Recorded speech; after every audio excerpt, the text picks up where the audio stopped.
जी हाँ, ऑपरेशन सिंदूर जो है वो पूरा हो चुका है और जिन मांगों का सिंदूर उजड़ा था उनकी मांग पर ऑपरेशन सिंदूर हुआ।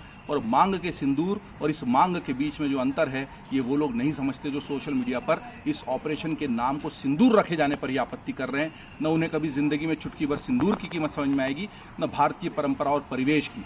वैसे ऐसे लोग जो सिंदूर नाम पर ही आपत्ति कर रहे हैं और औरत को अबला बनाकर बड़े फेमिनिस्ट बनने की कोशिश कर रहे हैं, मैं उनको बता दूं कि सिंदूर बजरंग बली पर भी चढ़ता है, बजरंग बली का चोला चढ़ता है। और मंगलवार की रात ही ऑपरेशन सिंदूर को अंजाम दिया गया था। मंगलवार और बुधवार की रात यानी 6 और 7 मई की दरमियानी रात हमने केवल उनके आतंकी ठिकानों पर हमले किए, लेकिन उसके बिलबिलाकर उसका प्रतिशोध लेने के लिए, उसका बदला लेने के लिए पाकिस्तान ने हमारे नागरिकों को मारना शुरू किया है, हमारे सैनिकों को मारना शुरू किया है। ये कायराना हरकत है पाकिस्तान की। 22 अप्रैल 2025 को 22 रन घाटी में पहलगाम के पास जो हमला हुआ था उसमें पर्यटकों को चुन चुन कर और धर्म पूछ कर मारा गया था। उनके धर्म पूछने के बावजूद हमने धर्म के नाम पर फसाद नहीं किया।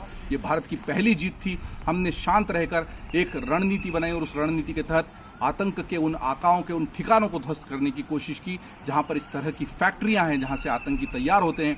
उनकी फैक्ट्रियां बंद नहीं हो रही हैं, इसलिए हमें हमले करने पड़ रहे हैं। और उसके बाद अगर पाकिस्तान इस तरह की हरकतें करेगा सैनिकों और नागरिकों को मारने की, तो पाकिस्तान को उसकी हद तय करनी है।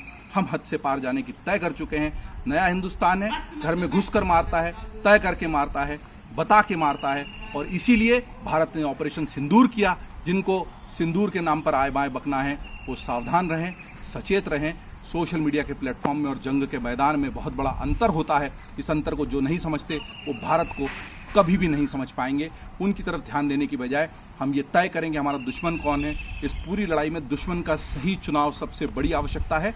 और अब ताज़ा जानकारी के मुताबिक तो जो भारत के नागरिकों को और सैनिकों को मारने की कायराना कोशिश पाकिस्तान कर रहा था, उसके जवाब में हमने लाहौर और सियालकोट में उसकी जो मिसाइल रक्षा प्रणाली थी उसको भी ध्वस्त कर दिया है।